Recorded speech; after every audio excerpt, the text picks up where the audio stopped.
Para kanino ba ang batas na sinasabi nila? Para kanino ba ang batas na nilikha?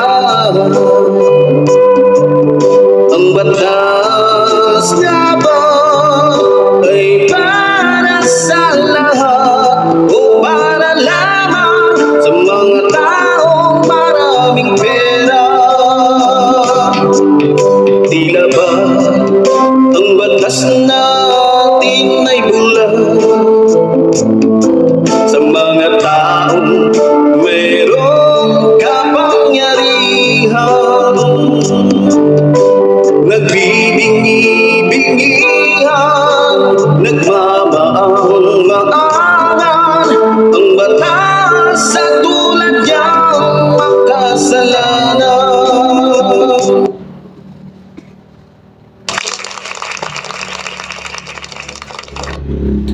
Okay, magandang araw po sa inyong lahat, mga minamahal ko mga kababayan. So muli po, nandito na naman po tayo sa ating programa. Siyempre, bagong lahat, binabati muna po natin ang ating Pangulong Ferdinand Marcos Jr., maging ang ating minamahal First Lady Lisa Araneta Marcos, maging ang ating minamahal House Speaker Martin Romualdez, maging ang ating minamahal Congressman Sandro Marcos, at syempre ang ating po mga kababayan sa abroad na lagi po natin nakakasama sa bawat araw po na tayo po mayroong mahalagang pinag-uusapan dito po sa ating programang Reaction Mo, Birada Ko, at syempre ang ating mga kababayan Luzon, Visayas, Mindanao.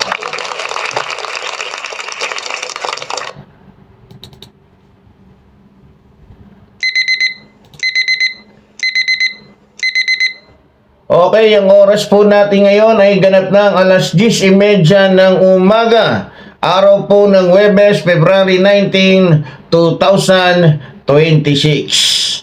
Okay, mga minamahal ko mga kababayan, sa araw pong ito ay pag-uusapan po natin ito pong naging pahayag po ni Senador Amy Marcos na talagang ikinainis po ng taong bayan.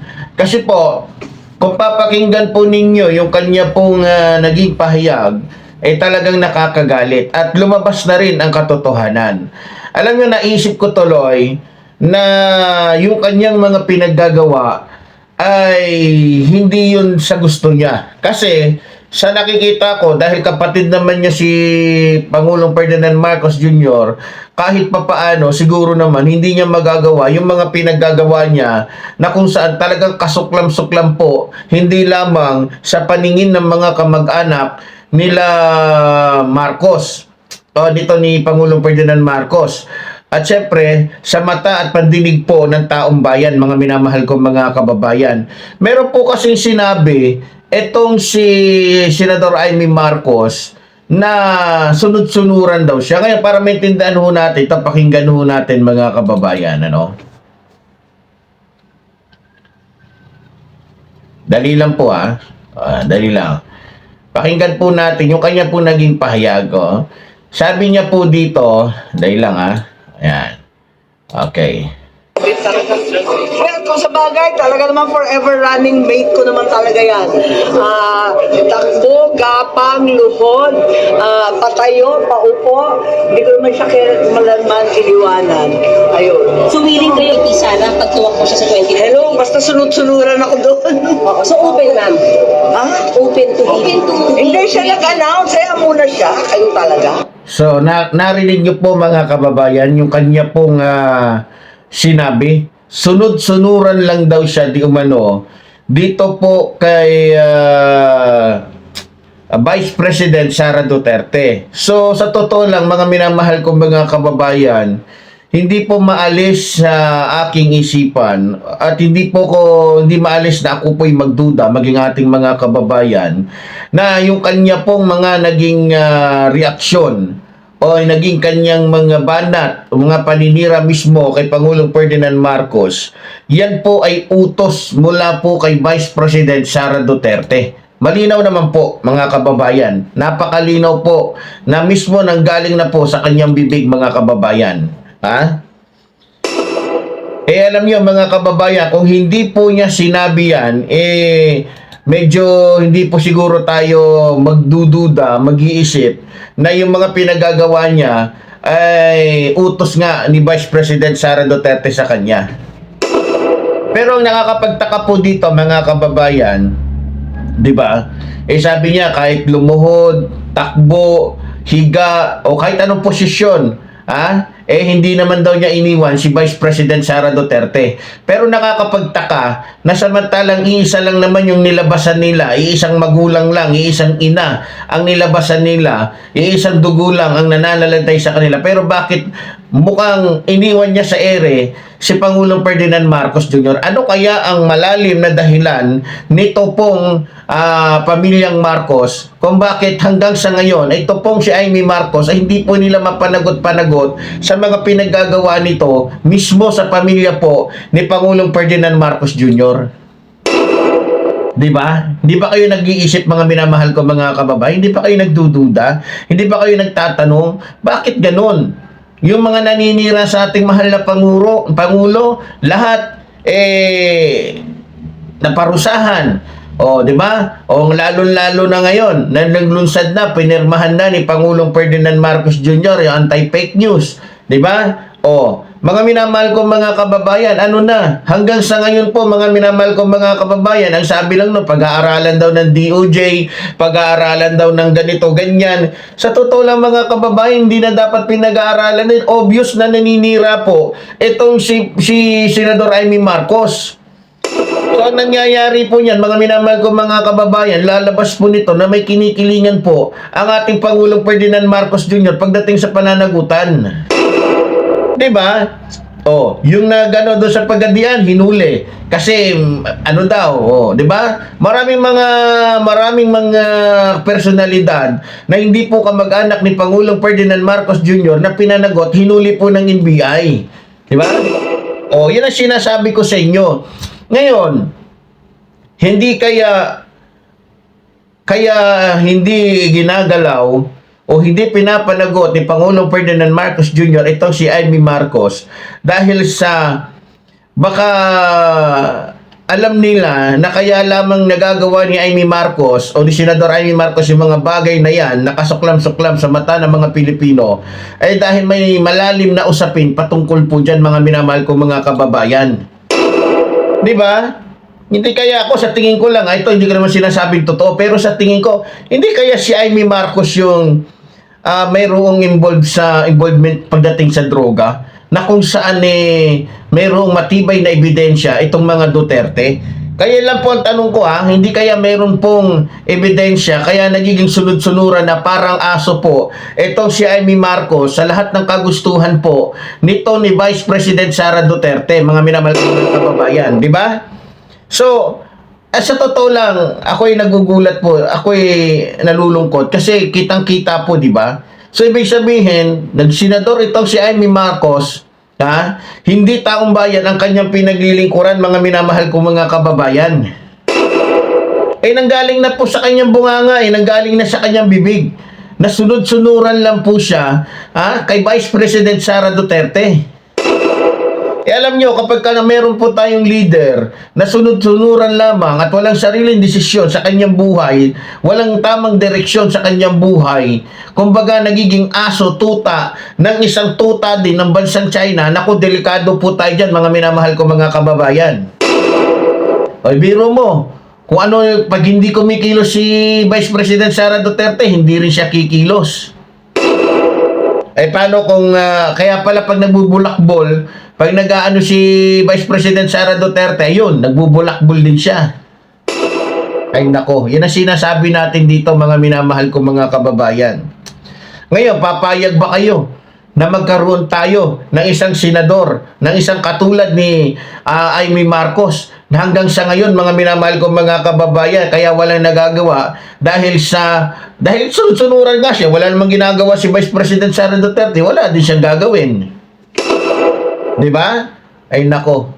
Ewan ko lang kung magpatiwakal itong si Vice President Sara Duterte kasi sabi niya hindi daw niya iniwan kung magpapatiwakal din ba ito, mga minamahal ko mga kababayan. Diba? Ewan ko lang kung magpapatiwakal siya. O, yan ang problema doon. Ang problema, baka hindi naman siya samahan nito ni Amy Marcos pagdating po sa mga bagay na yan. Mukhang sigurista din po to si Amy Marcos. Di ba?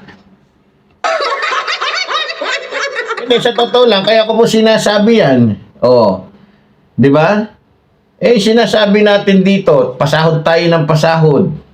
O, pasahod tayo ng pasahod sa kanila. Pero ang sinusunod lang pala nila ay isang tao lang. Mahirap po yan, mga minamahal kong mga kababayan. Para tayo nagpapakain ng mga palamuning baboy.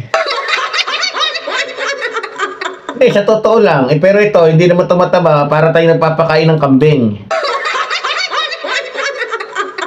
Di ba? Sa totoo lang mga kababayan ko, ako po'y nalulungkot kasi tingnan nyo ha, kaya pala siya walang nagagawa. Dahil kung ano lang yung sinasabi sa kanya ni Vice President Sara Duterte, yun lang ang gagawin niya. Di ba? Isa pa sa naiisip ko, kaya siguro mga minamahal kong mga kababayan, itong si Amy Marcos, todo ang paninira dahil sa inuutusan siya ni Vice President Sara Duterte. Ang pinagtatakahan ko lang, dahil nanggaling na rin sa kanya sunod-sunuran siya. So, biro mo, sigurado ako dito, na yung paninira niya sa pamangkin niya, brutal yun Yung paninira niya sa buong pamilya ni Pangulong Ferdinand Marcos Jr., brutal yun. Ano kaya talaga ang sikreto kung bakit nagiging aso nito ni Vice President Sara Duterte, itong si Amy Marcos? Dapat yan ang tukuyin natin, dapat yan ang malaman natin. At saka, tingnan nyo ha, sa dami-dami ng ginawa niya, bakit hindi siya pinapatulan ni Pangulong Ferdinand Marcos Jr.? Malamang, siguro, alam siguro ni Pangulong Ferdinand Marcos Jr. na kaya hawak ni Sara Duterte sa ulo at nagiging aso, nagiging tuta, nagiging utusan niya itong kanyang nakakatandang kapatid dahil mayroong sikreto na hindi alam ng taong bayan na dapat pumabunyag, mga minamahal ko mga kababayan. Kasi dapat to talaga mabunyag yan. Kung ano ba talaga yan. Kasi hindi po normal Hindi normal yung nagiging galawan ni Amy Marcos. Na nagiging utusan siya, biro mo. Mabuti pa si Sara Duterte na hindi kasamang lumaki ni Amy Marcos, sinusunod niya. Pero, bakit itong si Pangulong Ferdinand Marcos Jr., hindi niya tinutulungan. Balita ko nga, sinasaway ni dating First Lady Imelda Marcos, itong si Amy Marcos. Diba? Pero wala silang magawa dahil mukhang may tinatago talaga na dapat nating malaman. Kasi tingnan nyo kung talagang yan ay personal po na kagustuhan ni Amy Marcos, malamang kinasuhan na po siya ni First Lady Liza Araneta Marcos. Pero baka may alam talaga sila na mabigat na rason kung bakit kaya hindi nila pinapatulan ito pong si Amy Marcos.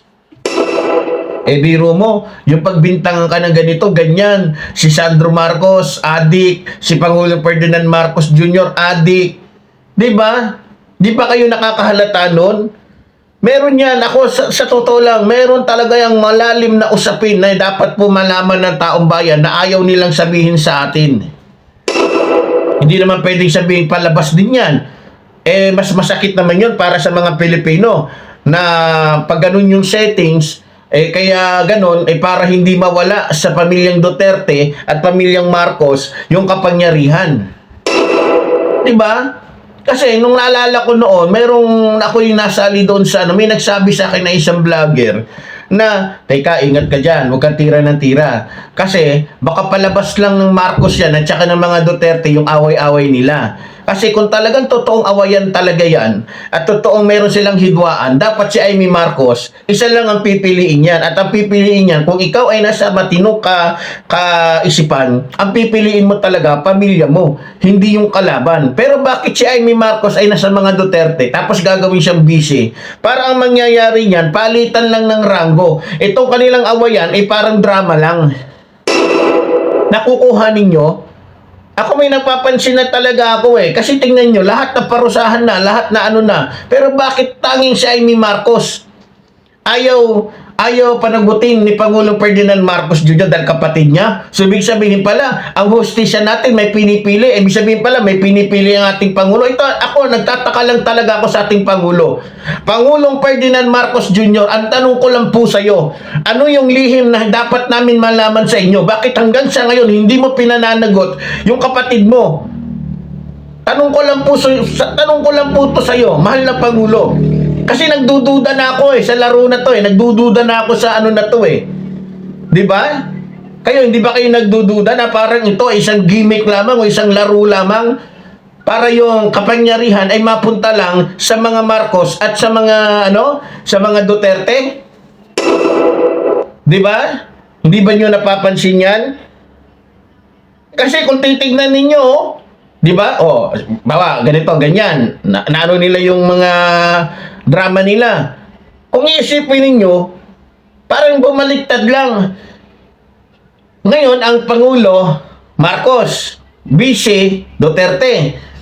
Tapos pagka dating ng 2028, ang Vice Presidente, Marcos, ang Presidente, Duterte. Wala ba kayo nakahalata, mga minamahal ko mga kababayan? Kasi, kung totoong awayan yan at totoong yan, di dapat pinanagot na ni Pangulong Ferdinand Marcos Jr. si Amy Marcos. Di ba? Ito, hindi naman siya nagdududa ako kay Pangulong Ferdinand Marcos Jr. Pero kaduda-duda talaga, mga minamahal ko mga kababayan. Di ba? Lahat na panagot na. Lahat na na. Pero bakit si Amy Marcos? Ano yan? Mr. President, Pangulong Ferdinand Marcos Jr., mahal kita. Pero, sana naman, ipakita mo sa taong bayan na kahit ang kapatid mo, pag lumabag sa batas, panagutin mo, para hindi magmukhang niloloko mo ang taong bayan, Pangulong Ferdinand Marcos Jr. Di ba? Yan ang nangyayari. Akala nyo ba walang sasabihin yung mga nakakulong dahil sa paninira kay Pangulong Ferdinand Marcos Jr.? Sasabihin nun, kami kinulong, ginanito, hinuli. Tapos yung kapatid niya nalantaran sa harap mismo ng Iglesia ni Cristo. Napanood ng buong mundo na siya mismo inaalok niya yung kapatid niya. Kinukumbinsi niya yung kapatid niya si PBBM na bumaba na, umuwi na. Magpahinga na. Biro mo sabi, anong yun? Parang nagtrabaho ng construction na magpahinga na. Di ba? Mga minamahal ko mga kababayan, hindi maalis sa ating isip. Kasi pinag-aralan ko mabuti. Na sigurado ko, hindi lang ako ang nagdududa. Sigurado ko, hindi lang ako ang nagtatanong sa aking sarili, bakit ganun? Totoo bang awayan to? O isang drama lamang to para yung kapangyarihan ay hindi mawala o hindi lumayo at hindi mapunta sa ibang tao? Di ba? Para yung focus, yung simpatya ay sa dalawang pamilya lang. Kunyari nag-aaway, nagaganito, nagaganyan, pero ang ending, di ba? Mga kababayan, medyo pag-aralan po natin tong sitwasyon na to. Maniniwala lang ako na totoong awayan to. Simula ngayon, maniniwala lang ako na totoong awayan to. Kung mapapanagot, kung kakasuhan ng ombudsman, di ba? O ng DOJ, DOJ pala ang kakaso dito sa ginawa ni Amy Marcos. Wala akong nakitang dahil kapatid ba? Masyado namang obvious yan. Masyado namang halata na may pinapanigan si Pangulong Ferdinand Marcos Jr. pagdating sa bagay na yan. Wag naman po. Ngayon, kung si Amy Marcos merong ginawang kasalanan, natakot siyang mabunyag o ibunyag ng mga Duterte, dapat tanggapin ni PBBM yan. Hindi yung poprotektahan niya yung ate niya. Di ba? Siya na rin nagsabi. Di ba? Kasi ang tingin ko dito talagang may nalalamang sikreto itong si Sara Duterte o mga Duterte dito kay Amy Marcos. Kaya itong si Amy Marcos, kahit patalunin to sa bangin, tatalon to, wag lamang mabuking yung kanyang sikreto. Di ba? Nakikita nyo naman binanggit niya, in-explain ko yan, lumuhod, tumakbo, dumapak, tumuwad, lahat na ng posisyon inano niya na, binanggit na po niya, mga minamahal ko mga kababayan, di ba? Oo. Kaya dapat mag-isip po tayo kung ito bang nangyayaring sigulot, away, totoo ba to? O ito po ay isang drama lamang ng pamilyang Duterte at pamilyang Marcos, mga minamahal ko mga kababayan. Pero hindi ko kinukumpirma to na drama lang ha. Kasi kung titignan ninyo, di ba? Kung ako kay Sara Duterte, hindi ko tatanggapin si Amy Marcos eh. Di ba? Kasi kapatid siya ni Pangulong Ferdinand Marcos Jr. Kahit pa sabihin diehard sa akin yan, hindi ako magkukumpiyansa kasi dugo pa rin niya yan. Di ba? Dugo pa rin niya yan. Kung matalino ka, sasabihin mo talaga, kung yung mga ano nga, sila Mutabato nga, yung mga ano nga, yung mga, nag-trader nga sa tatay ko, eto pa, na kausapin lang to ni Imelda Marcos, pwede na mabago anumang oras yung isip nito. Di ba? Hindi ba kayo nagtataka doon? Meron nyo sunod-sunuran. Hindi kaya itong mga nangyayaring ito ay plano ni Vice President o ng mga Duterte para ang simpatya ng taong bayan, uulitin ko, ay mapunta lang sa kanila, mga minamahal ko mga kababayan. Di ba? Saka nakakita ng ganun. Kaya Pangulong Ferdinand Marcos Jr., medyo na may naaamoy na po kami. Sorry, pero may naaamoy na po kami na tila hindi maganda. Patunayan mo na totoo yung away na ito, totoo yung nangyayaring ito. Kasi kung hindi mo kakasuhan yan si Amy Marcos, isa lang ang desisyon namin dito, isa lang ang masasabi ko, isa lang ang lumalabas sa mga nakikita ko. Ang lahat ng ito ay drama lamang.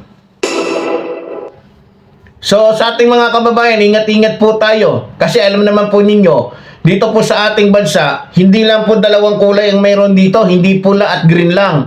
May yellow po at may pink. 'Di ba? May yellow at may pink. Malamang strategy ito. Siyempre, pupokus ang taong bayan sa kanila kasi sila lang yung gumagawa ng sila lang sa kanila nagmumula yung malalaking issue eh. 'Di ba? Sa kanila nagmumula eh. Ngayon, ang tao magpo-focus ngayon, mag-iisip ngayon, ganito, ganyan. 'Di ba? Kaya ingat po tayo. Maaaring ito pong nangyayaring ito ay isang strategy lang. Kasi kung tingnan nyo kung seryoso si Pangulong Ferdinand Marcos Jr. na panagutin to si Sara Duterte doon sa pagbabanta, lalong-lalo na sa ibang matagal na nanahimik to eh. Pero hanggang ngayon, tingnan nyo. Nakapag-announce pa, natatakbo ng pagkapangulo sa 2028, mga minamahal ko mga kababayan. Di ba kayo nagtataka doon? Tapos ngayon, mai-impeach siya. May-impeach. Tingnan natin kung ano mangyayari. Kapag ito, na-impeach siya, tapos napanagot, maaaring totoo ang itong awayan na to at hindi to drama. Mas lalo na mapapaniwala tayo na totoo yung awayan na to kapag kinasuhan ng DOJ itong si Amy Marcos sa paninira niya mismo sa pamilyang Marcos o sa pamilya ni Pangulong Ferdinand Marcos Jr. Di ba? Hindi ako galit sa ating mahal na Pangulo. Nakita niyo naman yung pagsuporta ko sa kanya. Kaya lang, hindi niyo maaalis sa akin at hindi niyo rin maaalis sa ibang mga kababayan natin na magduda. Kasi may kaduda-duda talaga eh. Kitang-kita eh, lantaran na eh. Di ba? Lantaran na. Biro mo ba naman? Ginawa na lahat ni Amy Marcos yung paninira kay PBBM. Si PBBM nakangangalang? Nakinig lang? Nakiramdam lang? Pwede ba yun? Pero yung mga individual, yung maliliit na tao, yung mga supporters ni PBBM, kinulong, ay ni Sara Duterte, kinulong agad. So, hindi magdududa nun. Paano mo masasabi na ang hustisya hindi namimili? Yan nga pilin-pili na nga eh. Si Sara Duterte, dami niya nang sinabi. Kung tutusin, kung titignan ninyo, maraming paninira na ginawa si Baste. May kaso ba si Baste? Wala. Maraming paninira, mga sinasabi si Paulo Duterte. May kaso ba siya? Wala. Wala, tahimik lang si PBBM. Baka siguro, iniisip ni PBBM, teka, pag kumilos ako, baka lalong madelikado yung ate ko. Diba? Parang ganun na nangyayari. Parang hostage ni Sara Duterte, itong kapatid ng ating Pangulo. Kaya siguro, alam ni Pangulo Ferdinand Marcos Jr. yung totoong istorya nito, kung ano ang kabuuhang nito, bakit nagiging aso ni Vice President Sara Duterte, itong kaya hindi siya kumikilos. Pero dapat, sabihin na lang yan, na lang niya. Natatakot itong si PBBM na malaman ng taong bayan, yung ate niya, yan na siya palang tunay na addict, siya palang mayroong involvement sa ganito, ganyan. Kung talaga naglilingkod po tayo sa taong bayan, maging totoo po tayo sa paglilingkod sa ating kapwa Pilipino dito sa ating bansa, di ba? Kasi marami ng kaduda-duda na nangyayari di ba? Kasi kung totoo tingnan nyo na lang, kung totoo talagang away ito, bakit walang kaso si Baste, walang kaso si Ran, dami nang pinagsasabi ng mga yan.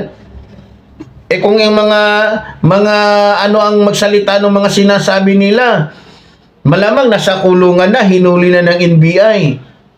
Di ba? Di nyo ba naisip? Sana makuha nyo yung punto ko.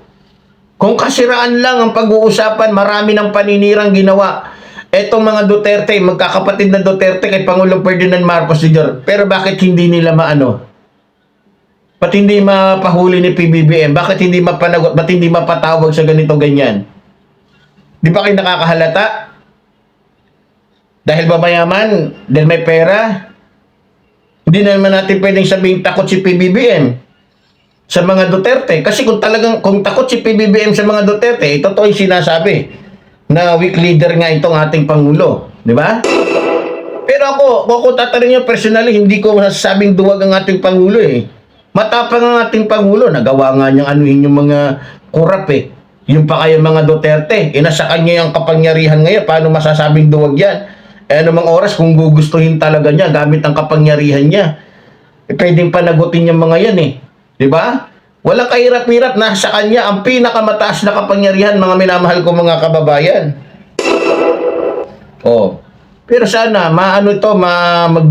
mabigyang linaw po ito ni Pangulong Ferdinand Marcos Jr. Kasi, tingnan nyo matindi na yung awayan. Pero yung kapatid ni Pangulong Ferdinand Marcos Jr. nasa kabila at pwedeng maging vice presidente. Tapos si Sara naman na magiging Pangulo, halimbawa, parang nagpalit nga lang. Parang ganun yung dating. Yung ending, pagdating nung 2028, nagpalit lang ng ranggo. Nasa pamilyang Marcos pa rin yung isa sa pinakamataas na kapangyarihan sa buong Pilipinas. Kasi ang ending naman yan, ang mangyayari na naman, away uli. Away uli. Pagdating sa kalagitnaan, away uli. Magiging magkaaway na si Aimee, tapos si Sara na naman, magiging magkaaway sila. Tapos tatakbo na naman uli. Iba na naman, pamilya na naman ng Marcos. Ang mangyayari nito, baliktaran lang. Marcos na naman ang presidente. Di ba? Duterte na naman ang vice. Parang nasa pamilya lang nila iikot, pero ang strategy nila, kunyari away. Gano'n na mangyayari dyan, mga minamahal ko mga kababayan. Pero pasyensya na kayo hindi ko naman hinuhusgahan ang ating Pangulo. Nakita nyo naman ang pagsuporta ko sa kanya. May gusto lang akong ipagawa sa ating Pangulo na dapat niyang klaruhin sa taong bayan. Kasi para dito sa kanya, kasi pinagdududahan na sila May mga kausap ako na, teka, laro to. Duda ako sa na to. Saka nakakita na yung kapatid ni PBBM magiging vice presidente. Kasi kasama nung kaaway niya, matindi niyang kaaway. May matinding kaaway ba na ganun? Di ba? Hindi po kapanipaniwala yan, mga minamahal ko at saka hindi ordinaryo. Hindi ordinaryo yung nangyayaring na yan. Biro mo, kapatid mo, sasabihin mo adik. Kung talagang adik si PBBM, bakit hanggang ngayon hindi niyo mapatunayan? Kasi di ba? Strategy lang para kunyari galit. Ewan ko lang mga kababayan, pero kung ito ay laro lamang, mukhang hindi rin po ito maganda, no? Hindi po 'to maganda kasi sa loob ng 6 na taon ang isipan ng taong bayan ay nasa 2 pamilya lang. Ngayon, siyempre, mas magiging popular sila, magiging mas sila, kilala sila dahil yung kanilang pag-aaway parang nagiging advertise na rin nila araw-araw. Nagiging na rin nila. Kasi tatatak sa isipan, Marcos Duterte, Marcos Duterte. Nawawala na yung pink, nawawala na yung dilaw. Di ba? Ay, nako, Diyos ko po. Kung ito ay strategy lang, sana magawan po ito ng paraan na kasi di ba? Sorry, pero may nakikita talaga akong mali. Kaya ako sinasabi ito, mga kababayan. Pero ganun pa man, hindi po mawawala ang ating pagsuporta sa ating Pangulo dahil unang-una, nakikita ko po yung kanyang mga mabubuting nagagawa, mga minamahal ko mga kababayan. Sa totoo lang, nitong mga nakaraang araw lamang, nasaksihan ko, nalaman ko yung mga ginagawa niya, no? Yung mga pabahay na kung saan sinisikap po ng ating Pangulo na hindi na magkaroon pa ng maraming Pilipino na walang bahay, na kung saan gusto niya na mas marami yung mayroong sariling bahay kaysa sa mga nangungupahan. Kaya ito, mga minamahal ko mga kababayan, para po maniwala kayo, hindi po ito isang ano-ano lang, eto't panoorin po natin. No? Dali lang po, Dali lang po, okay. Yan. Higit 400,000 na pambansang pabahay ng Administrasyong Marcos. Sa kabila niyan, milyong-milyong unit pa ang backlog ng gobyerno. Nasa frontline ng balitang yan, si Mobile Journal, Julie Baisa. May 2 kwarto, may dining area at banyo. Malukondo unit ang style. Yan ang 27 square meter na model unit na expanded pambansang pabahay para sa Pilipino o 4PH program. Sinilip yan ni Pangulong Bongbong Marcos kasabay ng pagdiriwang sa 7th anniversary ng Department of Human Settlements and Urban Development sa Taytay, Rizal kaninang umaga. Maraming kababayan pa natin ang nanguupahan ng walang katiyakan. Ang iba naman, walang sapat na proteksyon ang tirahan laban sa sakuna. Habang may Pilipinong nangangarap ng sariling tahanan, patuloy nakikilos ang pamahalaan upang suportahan ang pangarap na ito. Bukod sa model unit, in-inspection din ni PBBM ang planta ng precast technology. Dito po ay atin natunghayan ang isang napakahalagang proseso kung paano mas mapabilis ang produksyon ng mga housing unit. Sa ilalim ng precast technology, ginagawa na sa planta ang mga material sa pabahay. Gaya na lang ng mga concrete component, kabilang na ang mga pader at yung column na siyang pundasyon ng mga bahay. Kapag nagawa na yan, dadalhin ang mga ito sa construction site para mai-assemble. Sa pamamagitan ng teknolohiyang yan, mas napapabilis ang konstruksyon ng mga pabahay. Umabot na kasi sa 6.5 million units ang housing backlogs ng bansa base sa datos ng United Nations Human Settlements Program. Kapag hindi pa yan natugunan, posible pa raw na umabot ito sa 22 million sa 2040. Sa kasalukuyan, nasa 423,000 housing units na ang naitayo ng gobyerno mula noong 2022. Pangako naman ng administrasyon, mas gagawing abot kaya, ligtas at disente ang mga pabahay. Para sa mga interesadong benepisyaryo ng Expanded 4PH program, magtungo lang po sa Pag-ibig website para sa available housing units at requirements. Nagbabalita mula sa Frontline, Mobile Journal Julie Baiza, News 5. So yun, nakita nyo mga kababayan? Hindi po basta-basta ang nagagawa ni Pangulong Ferdinand Marcos Jr. Kaya yung sinasabi ko ngayon, yun po ay isang nakikitang pwede nating pagdadahan. Pero pagdating po sa kanyang ginagawa, wala po akong duda doon. Kitang-kita naman po ang kanyang kasipagan, ang kanyang pagiging totoo, ang kanyang pong pagiging huwaran bilang isang pinuno po ng ating bansa. Wala po akong masasabi sa kanya pagdating po sa bagay na yan. Ang sinasabi ko lang po dito, ako'y nagtataka lamang, bakit maraming mga individual, mga maliliit na tao ang naparusahan na sa paninira sa ating Pangulo. Pero bakit itong iba, katulad ni Amy Marcos, na buong pamilya mismo ni Pangulong Ferdinand Marcos Jr. ang sinira niya, na sinasabi niya mayroong involvement pagdating sa droga, bakit hanggang ngayon ay hindi po napapanagot sa kanyang kasalanan? 'Di ba? So isa din, yung mga magkakapatid na Duterte. Si Paulo, ang daming paninira niyan. Araw-araw, itong si Baste. Di ba? Walang paggalang, walang pagkano. Buti pa yung kernel na nag-post lang ng kung ano-ano doon kay PBBM na nagsabi lang na inaalis niya yung kanyang pagsuporta. Ngayon, na General Court Martial na. O, di ba? O, kaya magdududa ka eh. Yung sundalo na ayan, dahil lang doon sa naging niya, napanagot agad. Ba't itong mga magkakapatid na to? Di ba? Kaya sabi ko, hindi kaya to laro? Hindi kaya to parang lang, para yung focus ng taong bayan sa Pilipinas ay mapunta lang sa pamilyang Duterte at mapunta lang sa pamilyang Marcos? Di ba? Hindi naman sa pero hindi ko kino-confirm na tama ako. Pero di ba? Pero ganun pa man mga kababayan, patuloy po tayong susuporta sa ating mahal na Pangulo dahil kitang-kita naman po natin yung kanyang mga kabutihan. So muli po, tulad po ng sinasabi ng inyong lingkod, mabuhay po ang ating inang bayan, mabuhay po ang nagmamahal sa ating inang bayan. Maraming salamat po.